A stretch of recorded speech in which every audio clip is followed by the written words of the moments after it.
10 seconds. Stand by.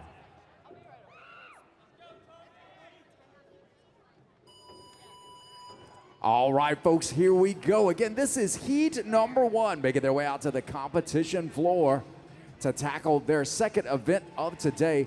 A bit shorter than event number 1. This is event number 2, presented by Rock Tape. This is Linda. It is 10 down to 1.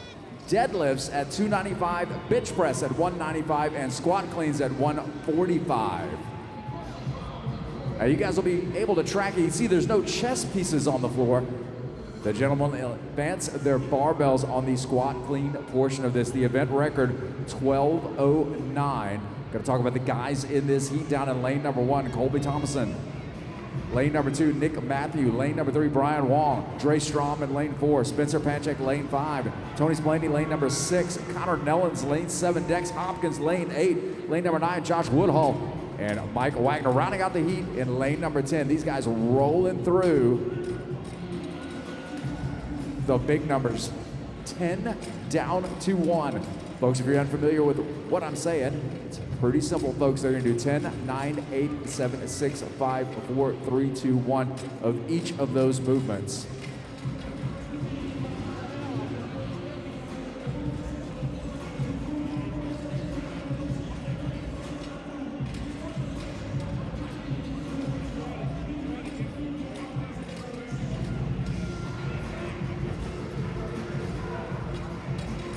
Wagner advancing his barbell, and he will head back to the deadlifts ahead of the pack.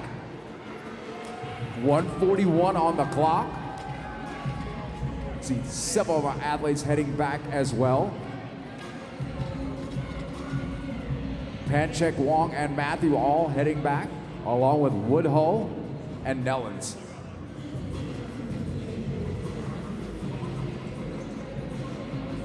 Wagner, quick work on the deadlifts. Again, that's 295 on the bar for the deadlifts, 195 on the bar for the bench press.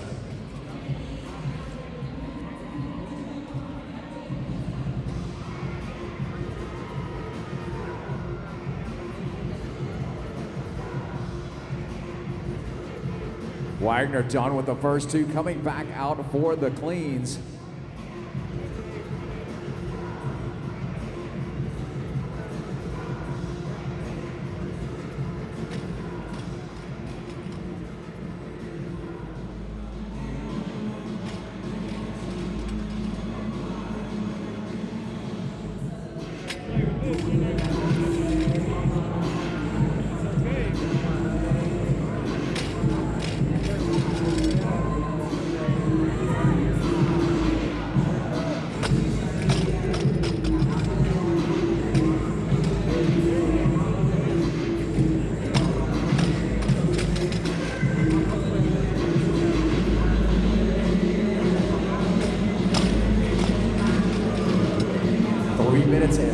Seconds allows to get a 17-minute time cap on this event.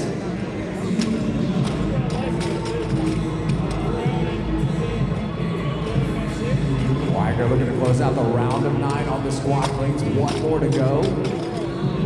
Bar bounce out of the lane. Wagner having to get readjusted.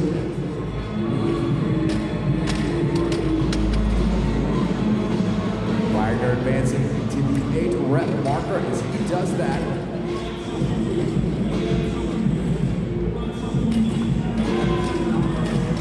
Wong already working down in lane number 3.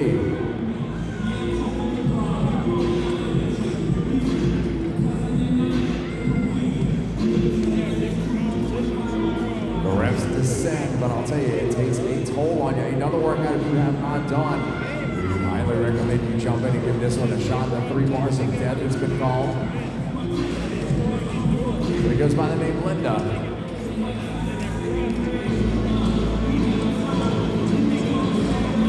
Wong and Woodhull onto the bench press. Wagner and Strong now coming out to join them.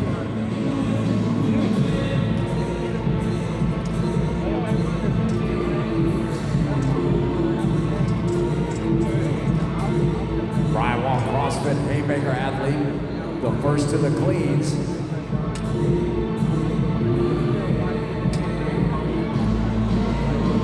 Ryan, touch and go on the first three.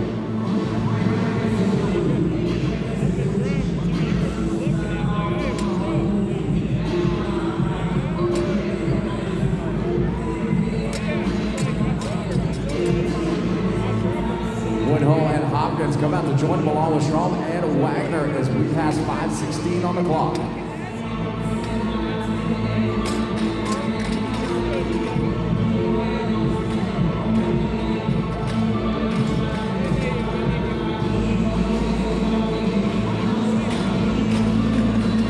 Wong leading the way. Wong in the white headband and red t-shirt heading back. The kickoff, I believe, is round of 7.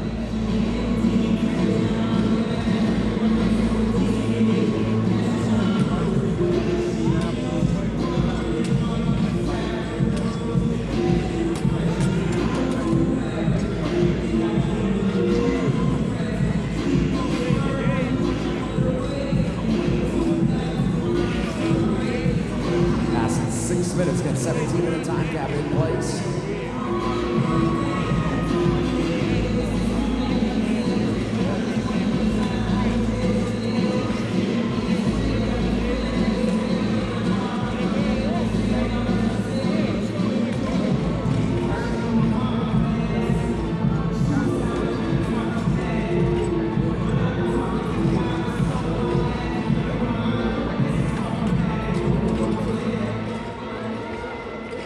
Wong moving at a steady pace, rolling right through 7 bench press. Coming back out to the barbell. 7 squat cleans up next.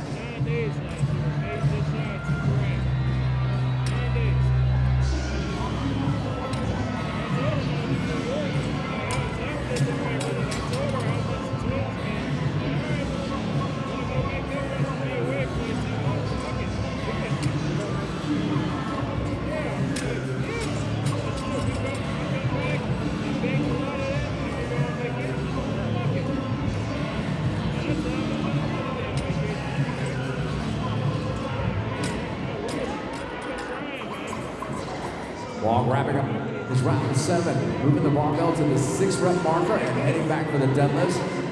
Matthew 1 lane away in lane number 2.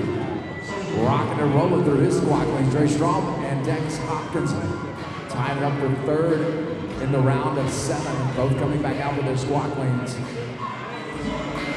Nick Matthew, the Timberwolf CrossFit in the blue shirt, blue shorts, making quick work of these squat cleans. Woodhull making his way out. And Matthew now advancing to the round of 6.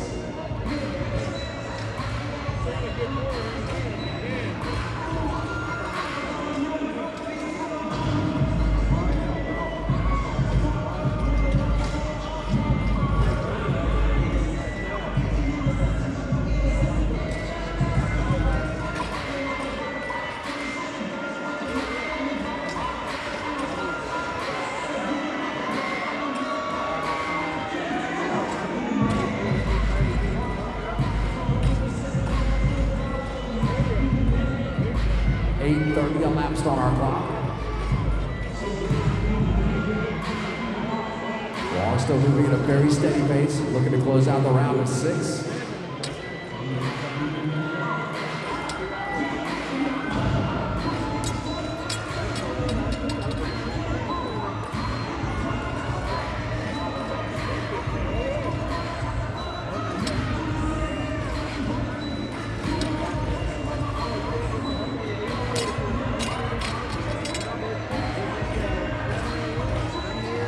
Done with the round of 6, leading the way, heading back to the deadlifts. Over the proverbial hump, down to the round of 5.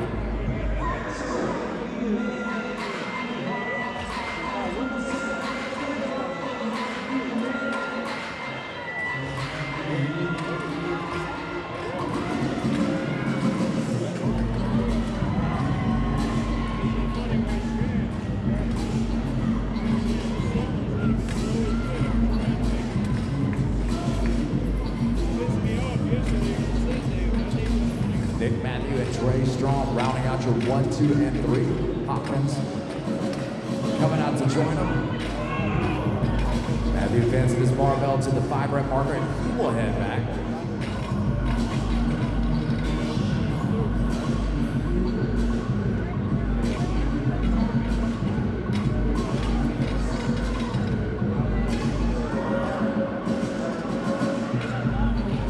Wong double timing it back out to the barbell.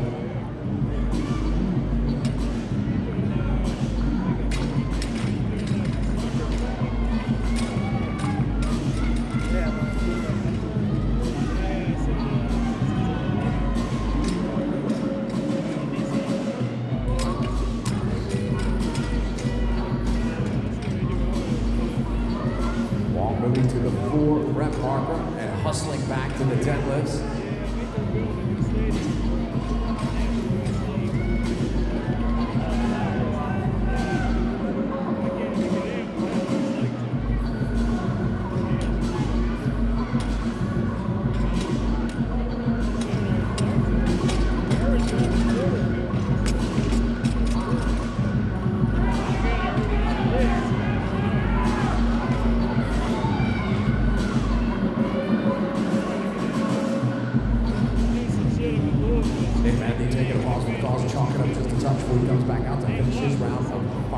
Squat cleans. 11:20 on the time clock. For a 17-minute time cap in place.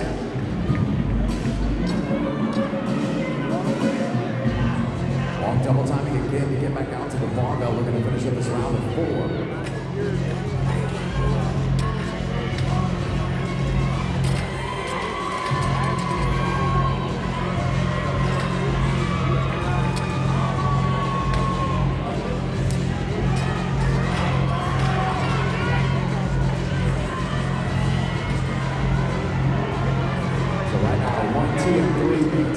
Separation. Brian Wong in the lead. Nick Matthews second. Very strong. Rounding out your 1, 2, and 3. Dex Hopkins advancing his barbell, putting himself in 4th for this heat. As we pass 12 minutes and 20 seconds on the clock.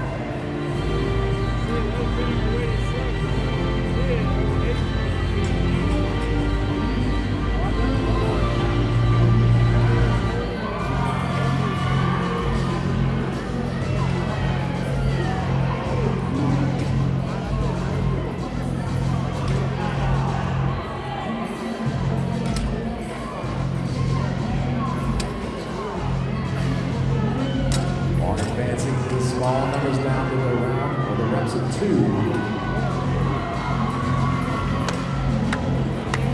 Yeah. 13 minutes, elapsed 4 minutes remaining, guys, 4 minutes.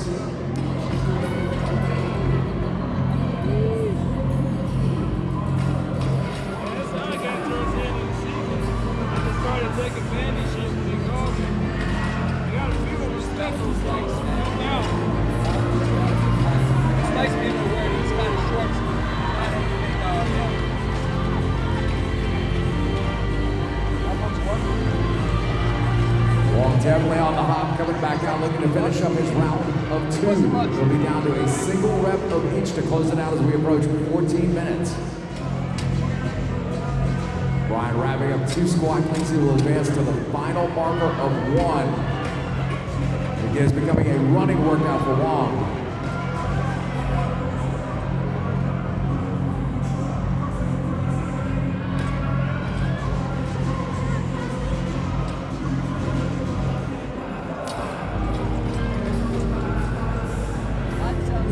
.05 on the clock, with 1 bench press to go.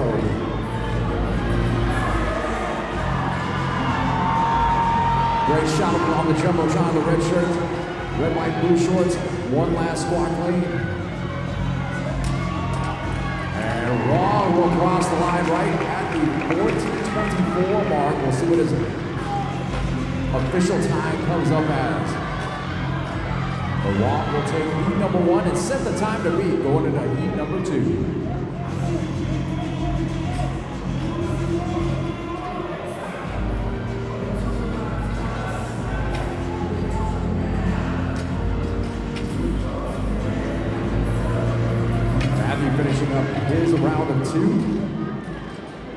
but fails to advance the barbell, gets called back by the judge. Passing 15 minutes, 2 minutes, gentlemen, 2 minutes.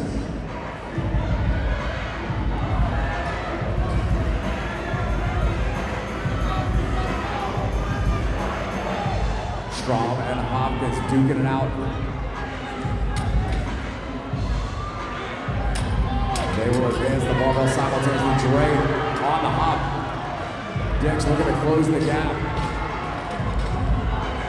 Big Matthews sprinting back out, 1 to go on that final barbell for him to hit the finish line. Nick will hop the bar and he will close that right around 15:38. Coming up on 1 minute, gentlemen, coming up on 1 minute, and it is a sprint to the barbell for Strom and Hopkins as we approach 16 minutes. And I think it's going to be Strom taking. We're going to have to go to the official scores to see where they finished up just under that 16-minute mark. 1 minute, gentlemen, 1 minute.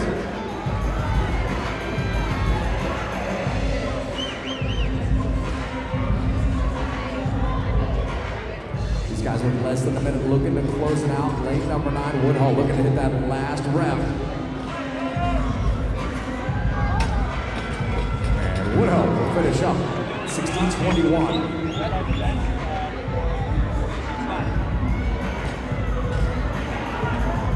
30 seconds, fellas, 30 seconds.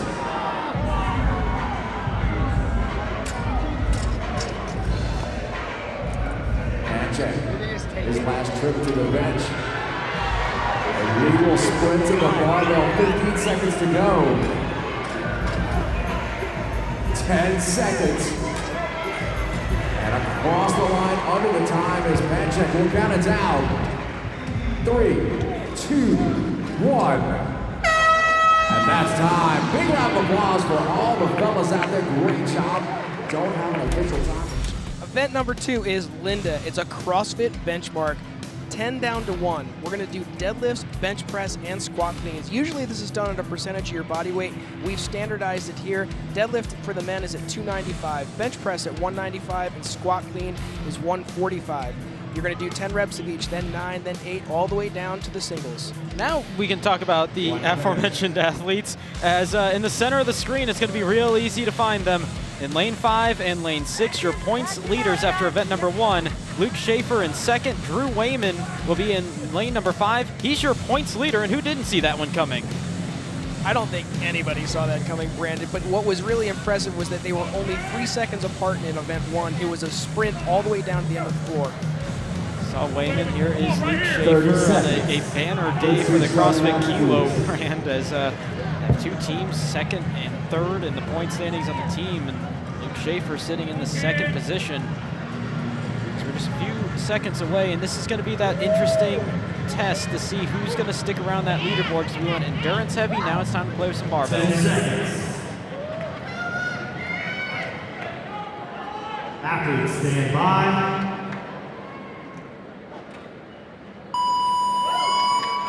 Away we go, 10 to 1. It starts with the deadlifts.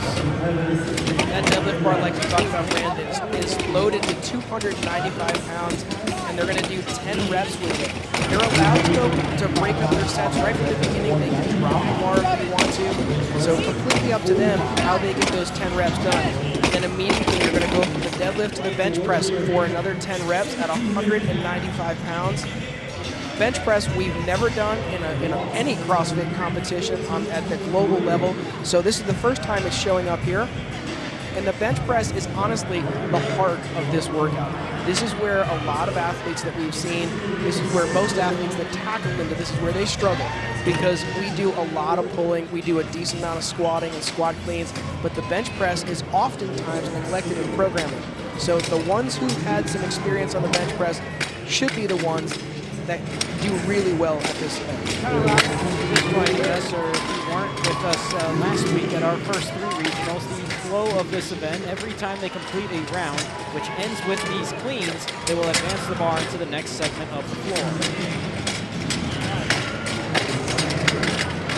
Curious to see if this strategy continues. Early on, we saw Drew Wayman, who broke his deadlifts in 2 sets of 5. Schaefer going with singles as he continues to lead. But I'm curious to see if those stronger athletes are going to continue to go with this strategy, as here is Wayman sitting in the 3rd position in this heat. He'll be easy to spot with the red and yellow shorts, but he went with 5 and 5 on the deadlift, and he's somebody that has a 515-pound deadlift listed. So it's an interesting strategy to break it up so early. There's a good amount of pulling here, and what we talked about in event 1 with all the hamstrings and the assault air runner is that they're already taxed. Your posterior chain is already taxed. When we get into the deadlifts, we need to be careful not to blow ourselves out because the squat cleans are really, really harmful. Now for Luke Schaefer, a little bit more of a name that you could have seen coming. He was here at Regionals 1 year ago. He finished 8th place. He really was in contention until a 28th place finish in the final event, but he did have 4 top 10 finishes as he starts this week with a career best matching 2nd place event, similar to what he did last year in event number 1 where he finished 2nd place. Currently in 2nd here in this heat is one of the 2 Sauter brothers in this heat alone, Zach Sauter. 33rd place in event number 1, but he's one of the athletes who's happy to have a bar back in his hands. We can see the style here is to do singles, so he does his squat clean, stands all the way up, shows the judge that he's locked out, and then drops the bar down. And if you contrast that with some of the other athletes that are doing touch and go reps, completely different style. The cycle time is faster on a touch and go rep. But on these singles, we're going to spare ourselves the eccentric load of bringing that barbell to the floor. So all we're doing is the concentric load of standing it up out of the front squat and then immediately dump it down and prep ourselves for the next rep.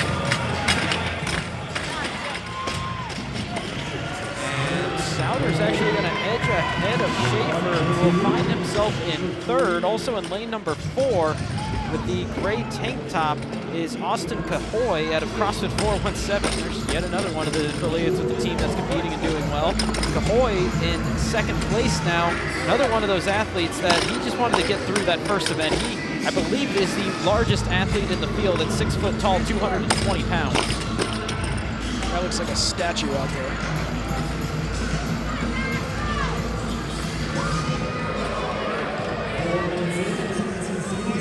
Leaders making their way to the bench press here in the round of 8. Now the interesting thing about this is it's pretty quick into this. We're at 4 minutes and 10 seconds into this event. But once they complete the round of 8, they're halfway through the work component when it comes to the amount of reps that they're doing, but they're very much away from halfway through the time.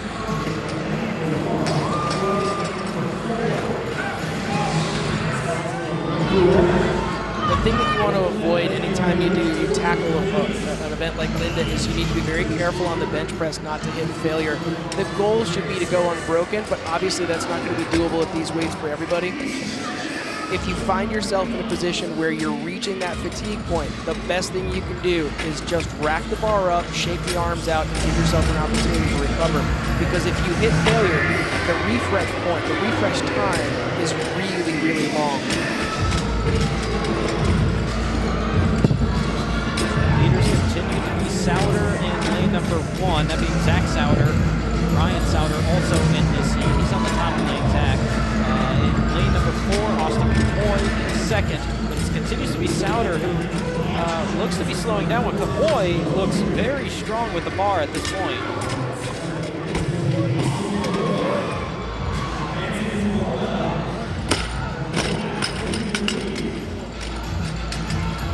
Going to be Cahoy making his way back to the deadlift bar for the round of 7. Unofficial time they're chasing, 14 minutes, 25 seconds, set in heat number 1 by Brian Wong.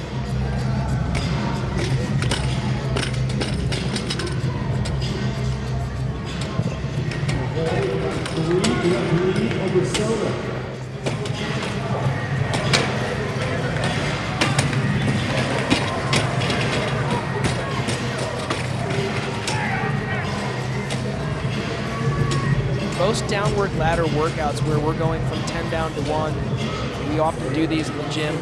It is the rounds of 8, 7, 6, where the numbers are still big enough to be really impactful, and sometimes even 5, the numbers matter. But when you get down into that 5, it turns into a sprint type event. It's the grind between 8 and 5, 8 and 6. That's where the real heart of the workout is, and that's where you need to just keep chipping away, making progress. And you can see Kahoy walking up to the barbell, taking his time, and now my guess is that he's just going to knock out steady, consistent singles as opposed to trying to string any of these together. Top two, Zach Souter on the left, Austin Kahoy on the right. Two athletes that need to get a lot of points here in this one. Souter 33rd after event number 1, Kahoy 35th after the opening event.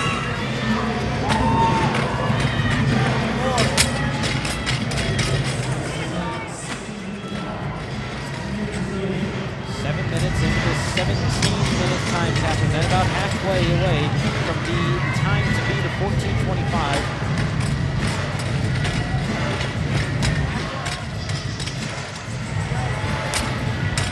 Souter and Kahoy continuing to look very strong. Kahoy moving the bar into the 6th spot as he's through the round of 7. Same for Souter.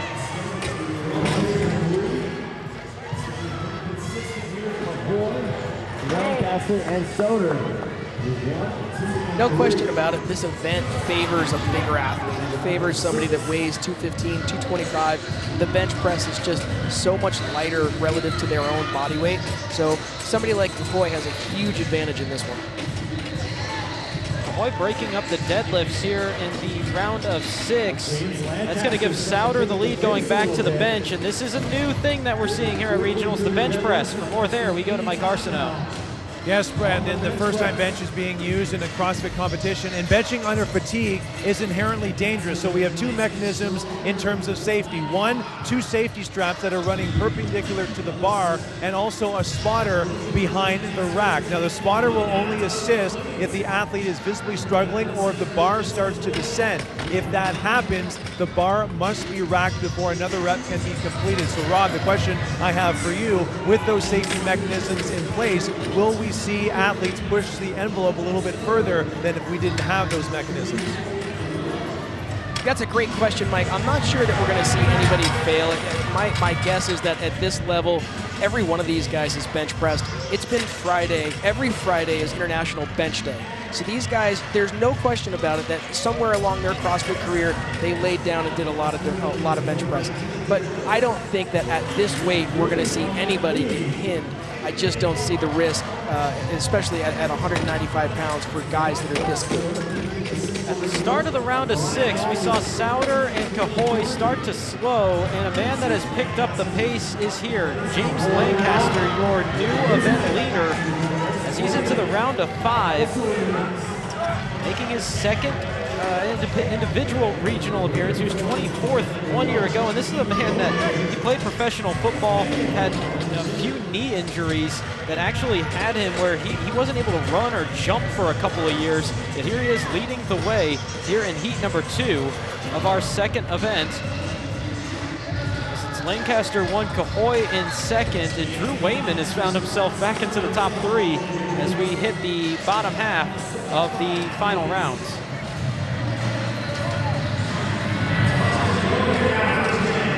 And there we can see touch and go reps from James Lancaster. He's doing a great job. He comes down, just kisses the floor with the bar and comes right back up. It's a much faster cycle time, but it jacks your heart rate, so you can only do that towards the tail end of this event.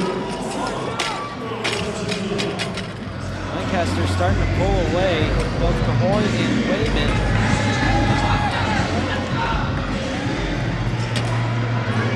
Lancaster, another one of the athletes that needs to make up some ground in a hurry. He finished 29th in the opening event.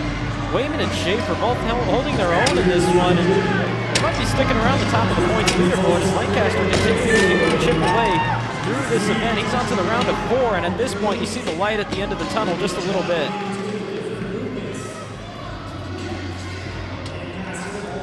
From 4 down, the numbers are manageable. These are relatively small reps. You can just pop out the bench press really quickly, rack everything up, take a jog down the floor, keep your foot on the gas pedal, and make sure you start knocking out those squat cleans. My guess here is we're going to see some touch and go reps from Lancaster.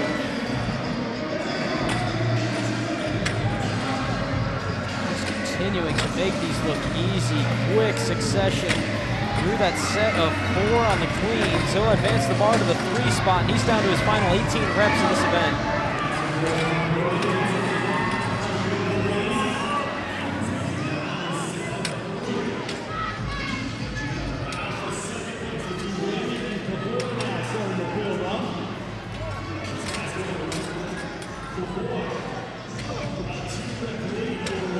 Hard to imagine at this point that you're going to see a pass for the lead when you're down to 6 reps of every movement remaining. So it might be an insurmountable interval for Cahoy and Wayman, who are trying to gain ground again on Lancaster, but I don't think it's going to happen at this point.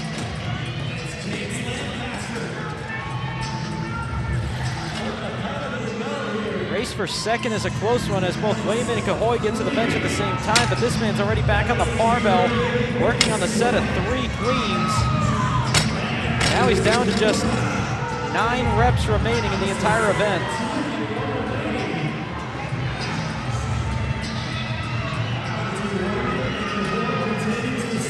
Again, the time to beat, 14 minutes, 25 seconds. Gonna go ahead and just call that one old news here in a minute or so.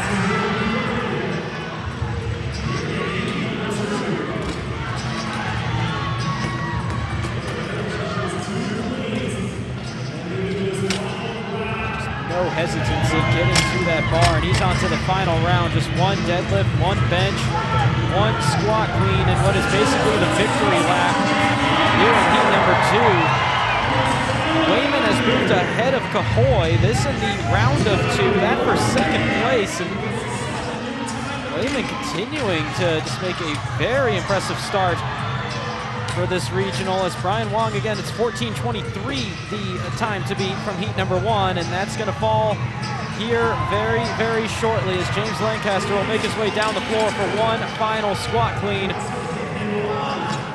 And the Memphis, Tennessee athlete to close it out here in Tennessee, heat 2 winner, James Lancaster, 13 minutes, 48 seconds.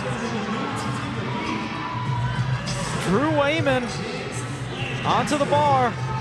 And the points leader will be second place here in heat number 2, and now he can play that waiting game to see what happens behind him.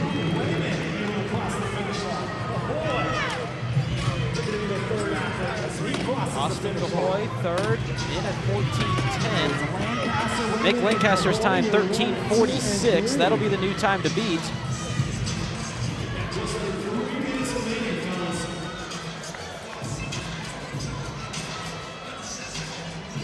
One of your early leaders, Zach Souter, starting to slow, and now we're going to have some times from heat number 1 start to factor in.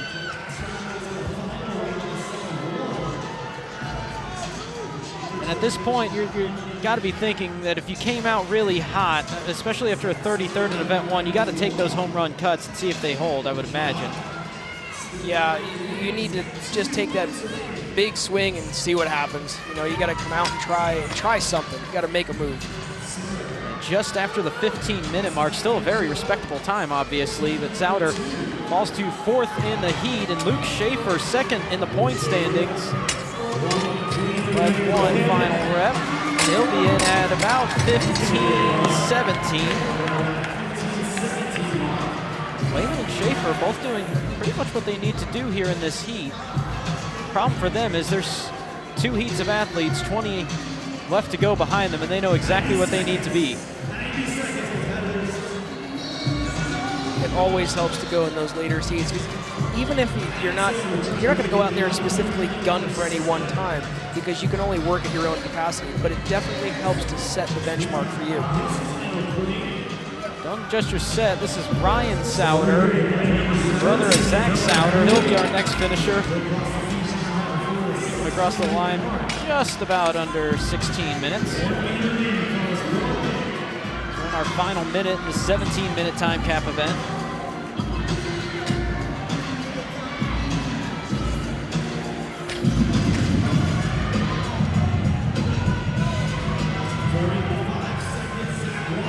10. This is Zach Watts out of Fort Wright CrossFit. He's in his final round.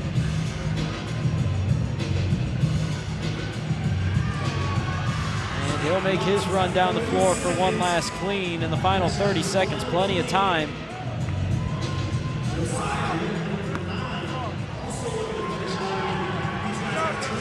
Watts will stand it up. He'll make his way across the line at 16:44. Right behind him, Josiah Nag in lane number 9 should be our next finisher. 10 seconds remaining. He'll stand it up. He'll beat the time cap too.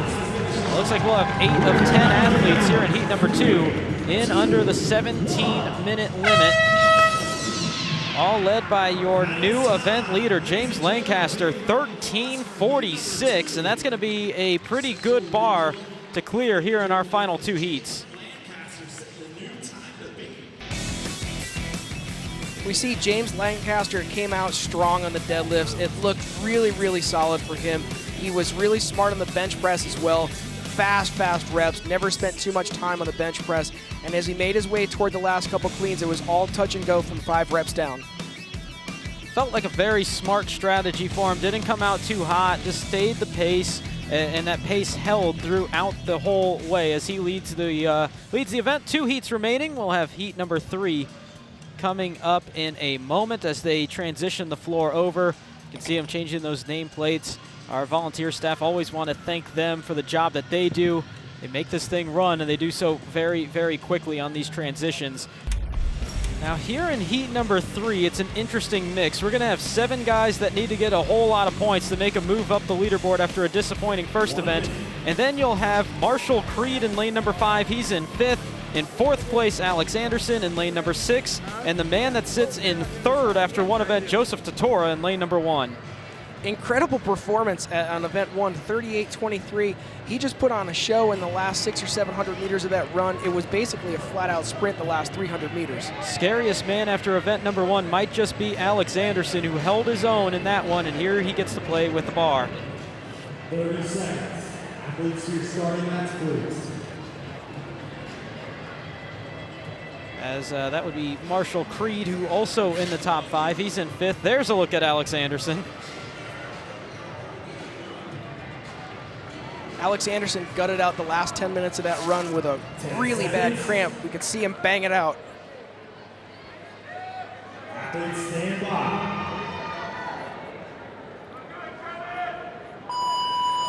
And away we go with the set of 10, starting us off with the deadlift, bench, and squat clean. Time to beat 13 minutes, 46 seconds. So our deadlift, it's 295 pounds, and what we've seen is a couple different styles here, where we have some people that are going touch and go for all 10 reps, and we've got others who are breaking it up right from the beginning. This workout, this event, Linda benchmark favors our bigger, stronger male athletes, where they're used to bench pressing, and they're going to be bench pressing significantly less than their own body weight. At 195 pounds, we watched Cahoy in the last heat at 225 pounds. It's just easier for him to move that barbell. Joseph Totora, one of the athletes that's heavier than that bench press barbell at 200, but the early leader is the lightest man in this heat, 172-pound Marshall Creed in the pink shirt, center of the screen. Just goes to show you I know absolutely nothing. Well, now that you say that, what are you looking for to be successful in this one? Early on, we're gonna make sure that we don't fail in the bench press. We need to concentrate on avoiding that failure point. We want to do all the reps unbroken if possible, but if you need your break, you don't want to hit your failure point. And then the second thing is just these squat cleans. You've got to avoid in the beginning, it's going to be singles, and you can see all the guys dropping the barbell. As you got down into the rounds of 5, 4, 3, it's going to be a faster pace where they're going to do some touch and go reps. Creed and Anderson will be almost simultaneously moving that bar into the 9 spot on the floor as they're through round number 1. That bar will be advanced every single round. The deadlift bar and the bench press bar will stay in the same spot.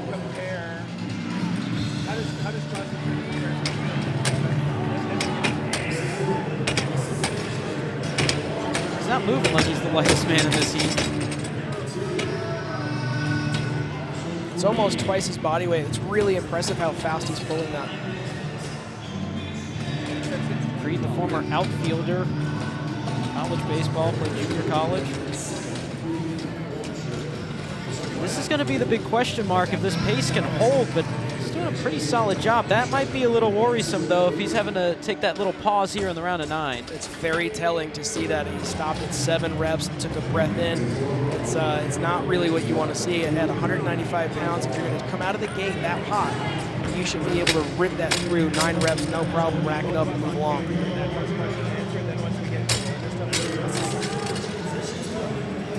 Alex Anderson in lane number 6 and second. Lane number 4, Harold Fisher. They're your top 3. And let's go down to Mike Arsenault, who's with a special guest. Thanks, Brendan. Yes, a very special guest. I am here with Justin Forsett, former Baltimore Ravens running back, and you've been dabbling in CrossFit since 2012. So how does CrossFit training compare to your football training during your NFL career? Man, they're very similar. Very intense training, really pushing your bodies to the limit. To be honest, football, I get a little more rest in between workouts. CrossFit is really constantly pushing your body to the limit. And but I love it, though. I love the way my body's feel after each workout. So it's been a cool experience. And speaking of pushing your body to the limit, you're a great sport, because I asked you to do event number 2, Linda, here at the regional weights, and the only thing you texted me back after finishing it was, Linda killed me. Yeah. So what was it like? Man, it was brutal, man. It was intense. I was in there. I was trying to do my best, going to the clock.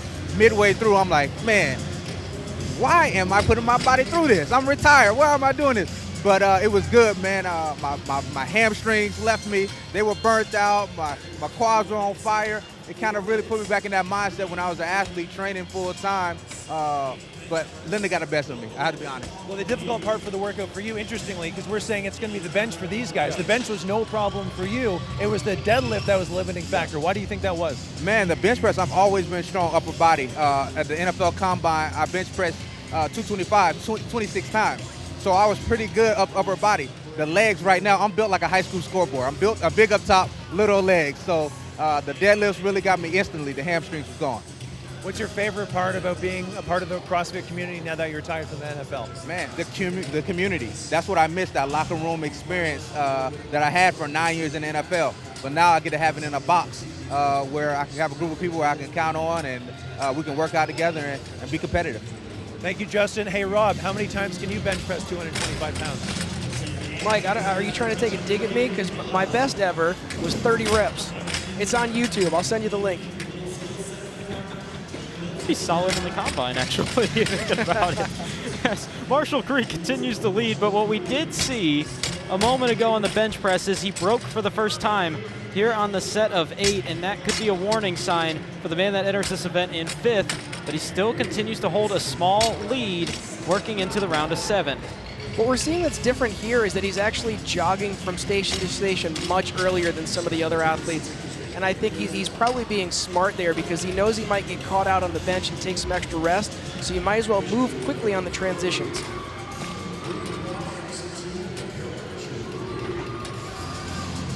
Tell you what, I'm going to eat my own words a little bit. He's actually increasing his lead.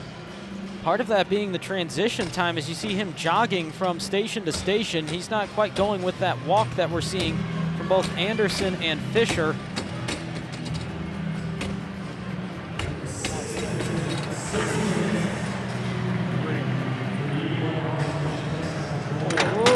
That's something to keep in mind there, watching that right arm.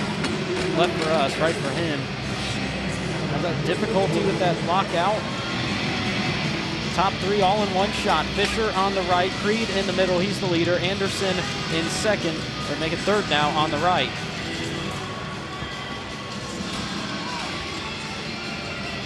Yeah, his 4th rep on the first set there, and then the 3rd, and he just did a set of 7, so his 4th and 3rd. Really tricky to lock out that right arm, so you can see the fatigue really starting to set in. Now, Creed entering this event in 5th. What he does know and what the rest of the field knows is that Wayman and Schaefer, both with top 5 finishes in heat number 2. So he's going to have to keep this pace going if he wants to make a move on them in the early stages of the 3-day weekend.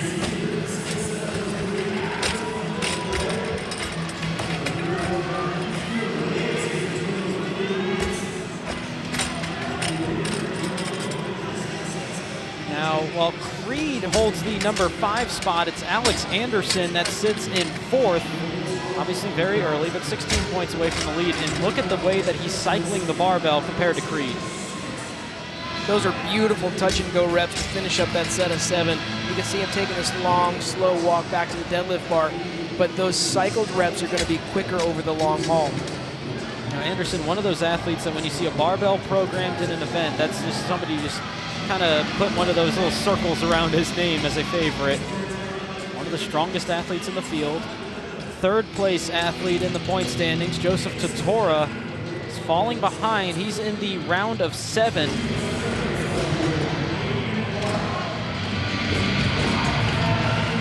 If you pay attention to his grip as he comes up over the top right there, oh, he just dropped the bar. If you pay attention to his grip, he hook grips the bar on the way up and then flashes the fingers to catch it on the way down. Now he's breaking these up, but his first 4 or 5 reps were touch and go. He was using a hook grip to pull it off the floor, catch it in the front squat, elbows up, come out of the front squat, flash the fingers, and re-grip into a hook grip on the way down. Super efficient way to do that. Now what's the purpose on doing that? What is that helping out? Just we're saving grip there, because when we get back to the deadlift bar, it's an odd thing, but the grip actually becomes a huge factor because you get a crazy forearm pump when you do this event.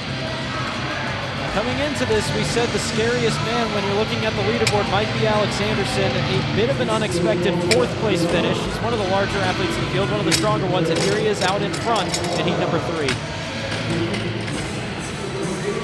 You can see he just did 3 touch and go reps, and I'm hoping to see that he'll do 3 more.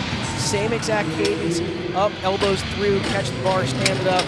And what we're going to do is ride that bar down, kiss the floor, and come right back to the top. This way we don't have to get organized on the floor each time. Now when Mike was talking to Justin Forsett, he was talking about his hamstrings. He didn't do 333s before this. What kind of added impact will that event have on this one? I actually made a note about that during the interview because I can only imagine after running the 3 miles on the assault runner what the hamstrings and calves, really the whole posterior chain, but the hamstrings in particular, most athletes complain about the way the air runner just beats up your hamstrings. And then you get into this with all the pulling, the squat cleans, the deadlifts, it's just going to smash your posterior chain, especially your hamstrings. Is a 6-second lead getting to the bench for Anderson over Marshall Creed.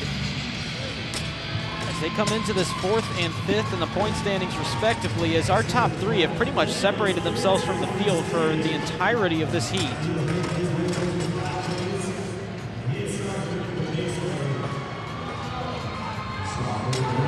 Once Anderson finishes these 5 cleans, we'll be down to the final 30 reps of this event. The CrossFit K-Town athlete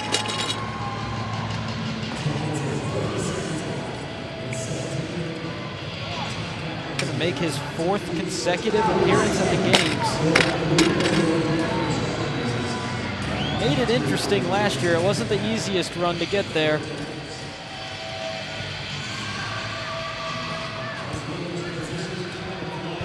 And this is our early leader, Marshall Creed. That's what we were worried about a couple of rounds ago. Yeah, you could see that his right arm was just starting to give, and you end up having absolutely no push left. There's nothing that you can do except bring the bar down to the chest.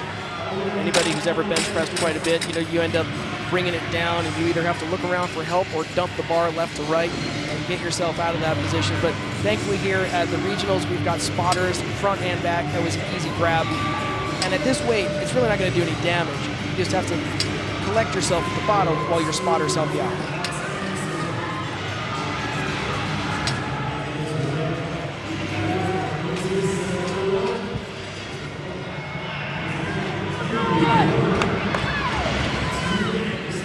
So Alex Anderson continuing to lead, and he's opening up a lead on what we had as the top 3 for a long time in this one. As Anderson moves into the next round, and Dylan Youngman, well, he's pretty easy to spot with the tie-dye shirt. He's now in the 2nd position, putting the finishing touches on the round of 5. Youngman with a solid opening event, 23rd place in event number 1. Alex Anderson, performance like this, he might be seeing himself atop the leaderboard at the end of the opening day.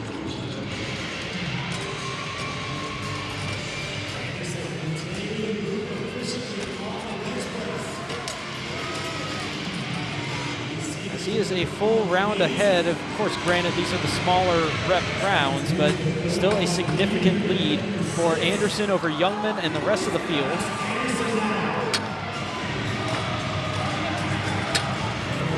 Rips it off the ground for 3 straight. He's down to his last 9 reps in the event. Again, the time to beat, 13 minutes, 46 seconds. That's within a minute. James Lancaster's time might still be looking pretty good here.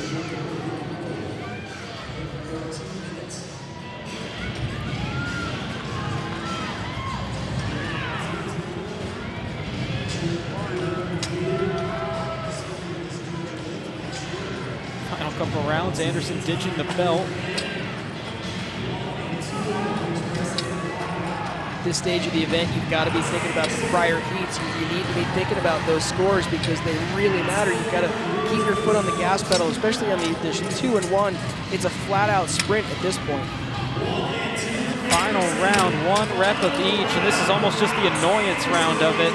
Making your way back down the floor just to pick everything up one more time. Lancaster's time will stand with 1 heat remaining. And Anderson, he's going to be fighting for a top 5 provisionally with 1 heat left, as we've got some times that are coming up, including a 14:01. And he knows it. He's going to sprint to this bar for the final clean.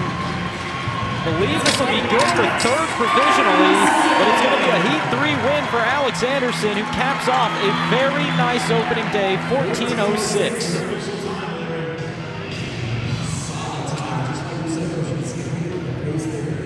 Marshall Creed hanging in there in that race for 2nd.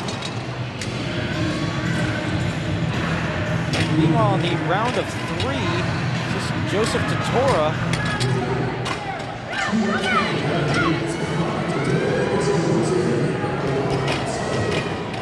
And we did not mention Dylan Youngman in that race because he's starting to fade, especially here on the bench.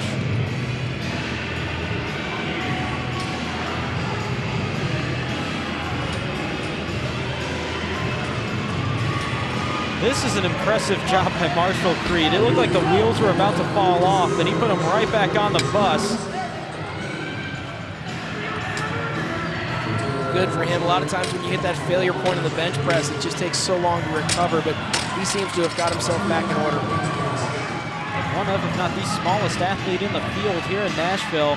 Doing a solid job in an event that really, you look at that, mass moves mass. This is a damage control event, and he's sitting there in 2nd place in the heat.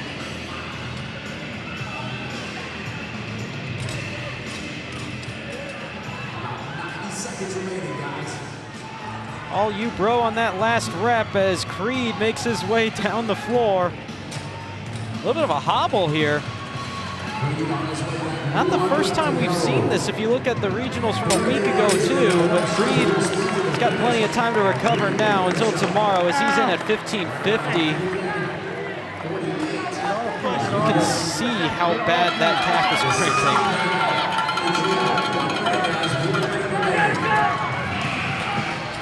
My guess is that has to be the effects of the runner earlier in the day. How about this? Coming into this heat, 5th, 4th, and 3rd in the point standings will be 1, 2, and 3 in the heat. It's Joseph Totora in 16:15. Of course, there are those prior times from heat 1 and 2. In our final 30 seconds in heat number 3 of 4. Dylan Youngman looks like he'll be able to beat the time cap. 20 seconds to go. He's got 1 rep left. He does not look to be in good shape right now, stumbling his way down the floor. Pick that bar up one last time, and his day is through. 16 minutes, 47 seconds. 5th spot, lane number 5, Darwin Perez. And we'll have half of our 10 athletes able to beat the 17-minute time cap. And no surprise here, your heat winner, Alex Anderson, 14:06. That puts him 3rd place with 1 heat remaining.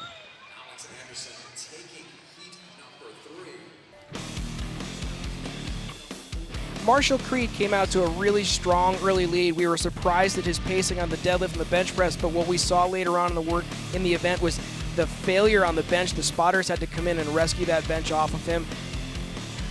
Alex Anderson had an incredible Linda, super steady from start to finish, took over the lead in round 7-6, and finishes with a really impressive time of 14:06.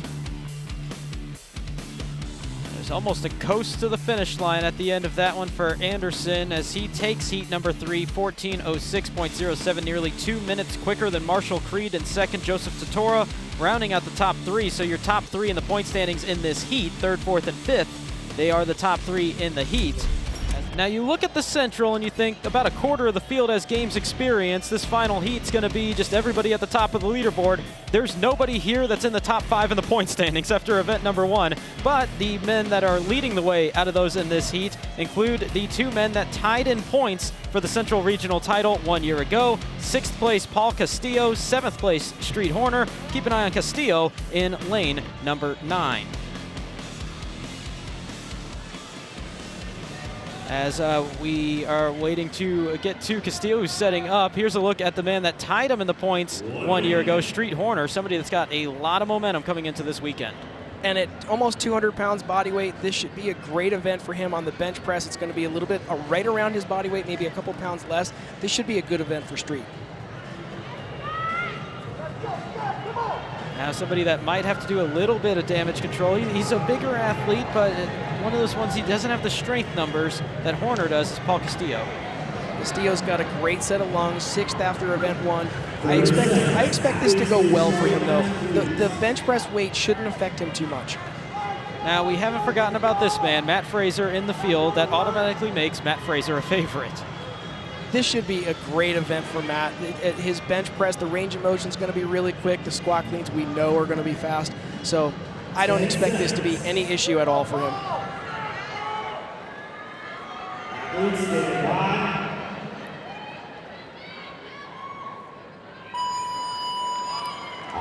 And underway with our final heat in men's event number 2 here at the Central Regional. Chasing the time, 13 minutes, 46 seconds, set by James Lancaster. The keys to this event is going to be the bench press. The guys who have spent reps and times and years on the bench press are going to do really well here, especially if their body weight is over 200 pounds. Strategy, it's going to be all over the place in terms of do we break up the deadlifts earlier or do we string them all together. The squat cleans, what I expect to see is lots and lots of singles through the round of 5-6, and then from that point forward, going to be touch and go reps to finish this thing off. If you're looking for the home run hitter in this one, it's going to be the man that finished 10th place in event number 1, but this is right up the alley in Nick Urankar. And right off the bat, we're watching Nick do touch and go cleans. Every single Instagram post he has, it's basically him doing really heavy power cleans. He is an ox, and I expect him to do unbelievably well here. Now you expect him to do well. Somebody that we always expect to do well is this man, and he needs to do well in this event. 28th place in event 1 for Scott Panchik. Interesting position for him to be in because he's Mr. Consistency. We've always talked about that. And for him to find himself in this position this far down the leaderboard on that specialized endurance event, maybe that's a little bit of a play. But still, I think he's going to have to battle this. Not out of the question for him to move back into the top 5. It's still very early. We've seen some incredible runs the past couple of years, including a week ago with Bjorkman Carl Goodmanson making that massive jump that he did from 19. Fraser, he was just ripping that barbell. That was a frantic pace. Urankar in lane number 8, the top lane from the bottom out of those gray lanes. You see him in the blue shorts. He leads the way. Fraser in 2nd. And in lane number 6, the Street Horner sitting in 3rd. But Urankar is opening up a big lead early.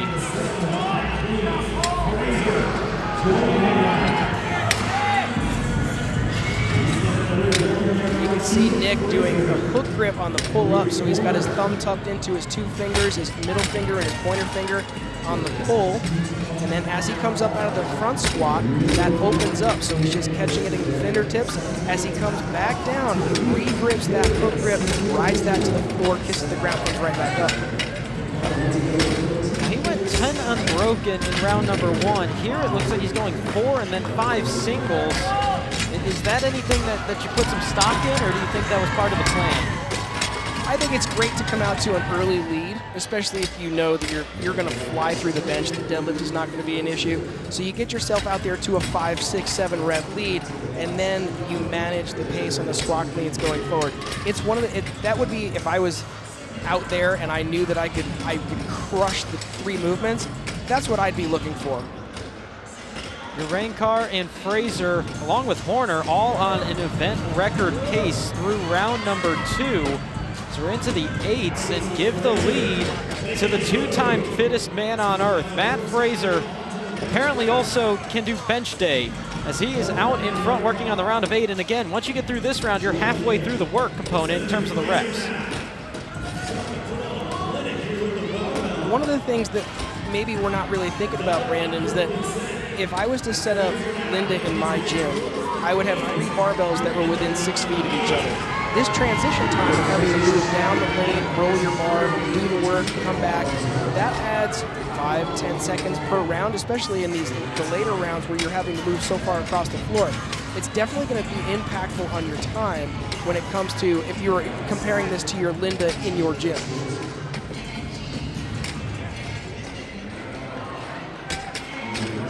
Urankar once again going with singles all the way through this time.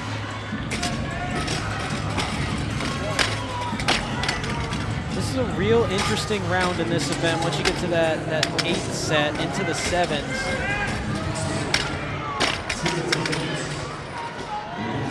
Fraser, this is going to be about a 6-7 second lead to Urankar and Horner, who are nearly in a dead heat for second.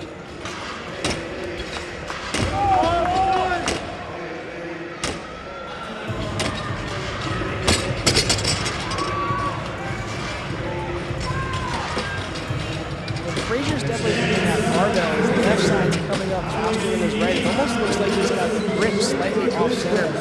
If it were me, it was the weights are hitting the ground at different times. The left side is hitting after the right side touches the floor. That becomes very distracting. I would work really hard to fix the grip and make sure that the 2 bumpers on either side are hitting the ground at exactly the same time so that I'm not overloading one side on the pull-up. Been quick to this point, but we're already past halfway in terms of the total reps when it comes to event number 2. As we started at 10, we're working our way down through the set of 1. Currently, Matt Fraser in the round of 7 has already done the deadlifts, the bench press. Here is the set of squat cleans.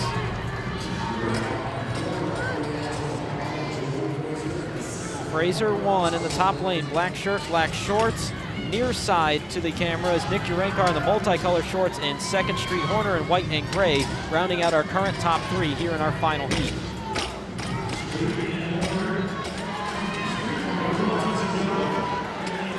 Six minutes in and on to the round of 6 for Matt Fraser. It's quicker than the pace that we saw for our event leader, James Lancaster. He finished this event at 13:46. Every time these heats go by, the event record of 12:09 just seems more and more absurd than we saw a week ago in Europe.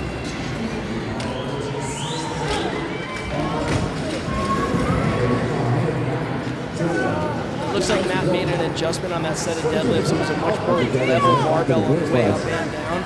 So he must have fixed his grip in between. Smart move, because otherwise it just becomes a giant distraction if you've got one bumper plate hitting the ground first.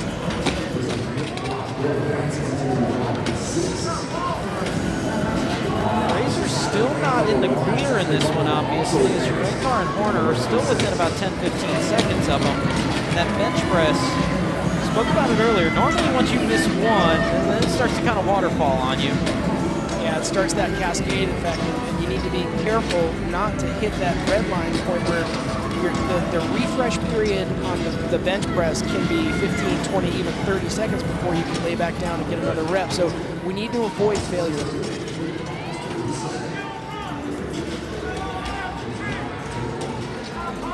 Fraser putting the finishing touches on the round of 6. Enters this event in 9th in the point standings. Not sure what the no rep was there. Might have been drifting out of that lane. and he'll advance the bar to the round of 5. So Fraser doing what he needs to do, but a round behind the leader is Scott Panchik. And one event you can recover from if it's bad. 2 bad events, you're in real trouble. If you put up 2 less than stellar scores on day 1, especially with this crowd of guys around you, you're going to put yourself in a position where you can't even compete. You can't come from behind far enough.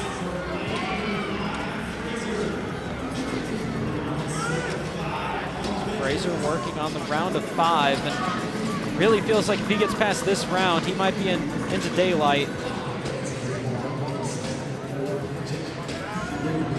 No problem for Fraser as he'll make his way back to the cleans. 8.5 minutes in. He's still got 5 minutes to catch James Lancaster at 13:46.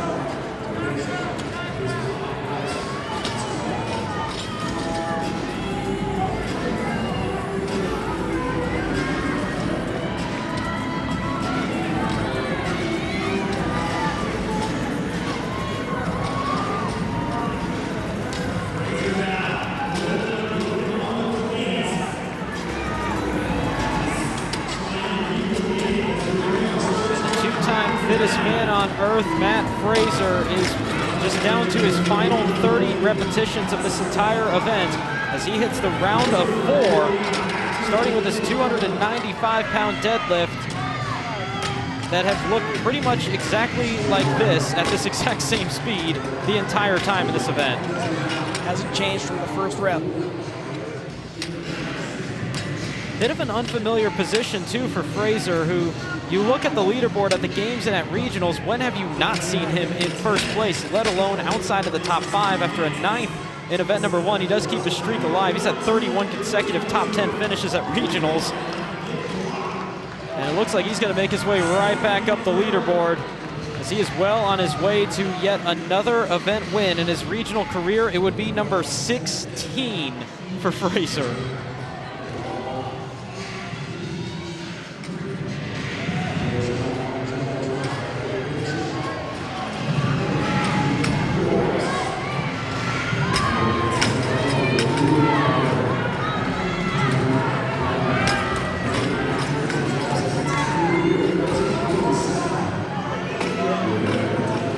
Final 3 rounds. 3, 2, 1 is all that's left for Matt Fraser. Deadlift at 295 pounds, bench at 195, squat clean at 145. If he does it in fewer than 3 minutes and 10 seconds, which, let's face it, is very, very likely at this point, he will have yet another career regional event win.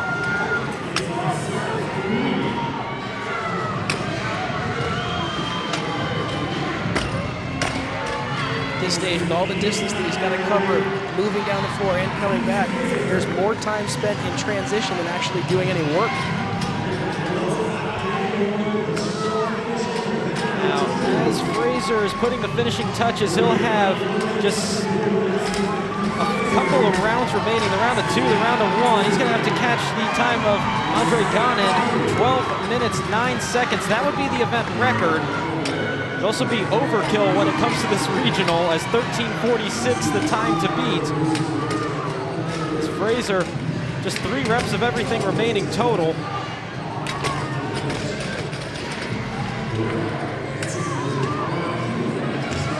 I don't know how much more we can give descriptors to what Matt Fraser does.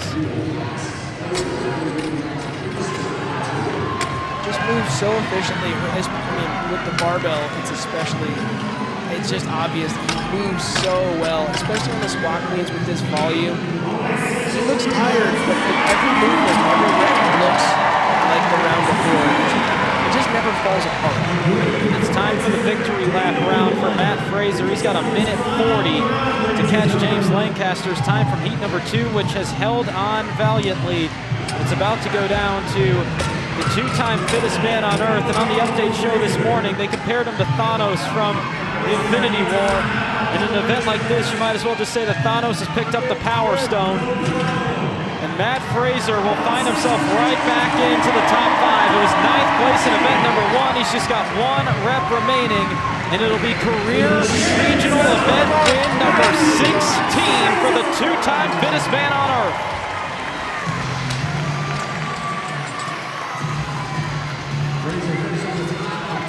If I read his lips right, he said, "That's more like it," as he finished this one in 12:40, winning this event a minute faster than the prior time to beat. And now the story goes to Scott Panchik as Nicu takes second. That'll be good for second in the event.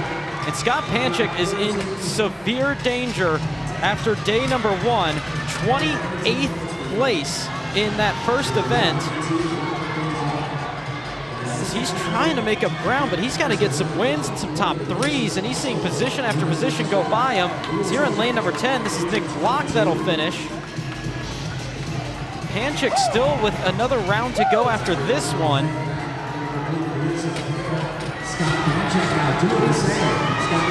It's gonna be a decent position, but the thing is he needs to maximize his points, and with our point system, the biggest point intervals are up top on the leaderboard. Street Horner, 7th place coming into this event. He will be 4th in the heat. I believe that'll be good for 5th in the event, as he comes just behind James Lancaster's time.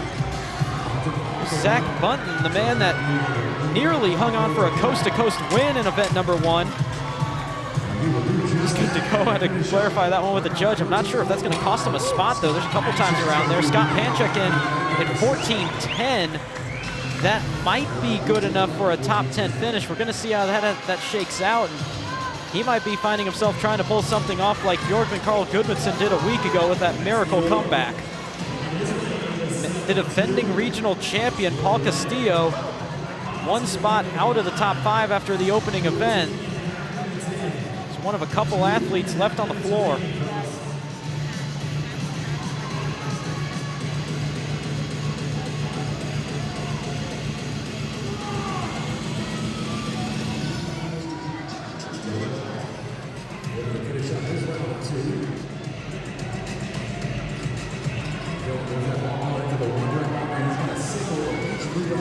Second one looked a whole lot easier than the first. We get less than 2 minutes remaining until the 17-minute time cap.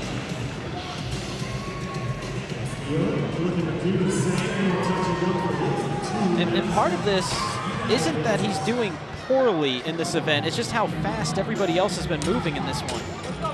It's really deceptive, because if you were to do Linden in your gym in 15.5 minutes, that is an unbelievable time, especially at these weights. But when you're surrounded by a group of guys that's this competitive, it makes it look a whole lot slower. 7th place in the heat will be Dylan Martin out of CrossFit Cedar Rapids. Came into this at 18th. As our defending regional champion make his way back down the floor for one final clean, as we're about a minute away from our time cap. Castillo will cross the line just over the 16-minute mark, good for 16:03.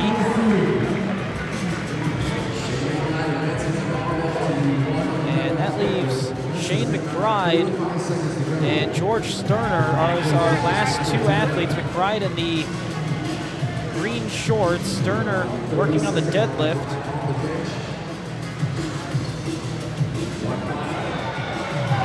Sterner forgot all about the bench. He's trying to get through everything he can. It was worth a shot. He's ready for the bench there as McBride will cross the line at 16:40. The 31-year-old will be our 9th finisher, and that just leaves 18-year-old George Sterner, who was so close to pulling off a miracle 1 year ago and almost qualifying for the games as a 17-year-old. He's still in that round of 3. And you can tell, obviously not happy with that finish, but in what looked to be the words of Matt Fraser, that's more like it. 9th in event number 1, and it's regional event win number 16 in event number 2. Matt Fraser came out so strong and consistent from the first movement. Every single deadlift looked just like that. The bench press, same thing, never faltered. Squat cleans, taking a quick look around. His squat cleans were absolutely effortless, but again, it was the consistency from the start to the finish on all 3 movements. Everything looked the same on every single rep, all the way through the last squat clean.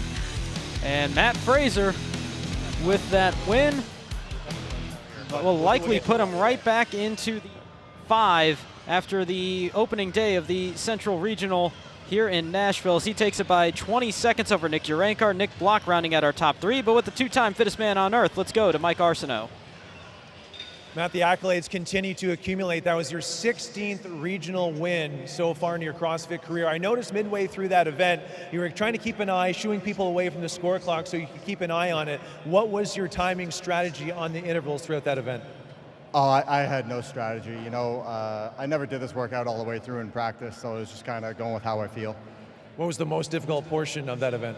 I think it was the round of 7 or the round of 6. I definitely did 1 full set of singles on the cleans. I knew I was out front a little bit. I had a couple seconds to spare, so I just took my time, caught my breath, and then figured, all right, time to give her. So you've been in the East Regional the past couple of years. Now you're in Central Region. What has been the biggest change in terms of your training so far in 2018? You know, nothing's really changed. You know, the community in the gym, you know, it's different faces, new friends, but same goals, same thing every morning when I wake up, same thing when I go to bed every night, you know. So nothing's changed. If it ain't broke, don't fix it. Congratulations. Thank you. The more they stay the same if you're Matt Fraser, going from the East and Vermont down to Tennessee, but he still finds himself winning events at regionals. That'll do it for the men on day number 1, but we'll close it out with the women. Women's events number 2 coming up next.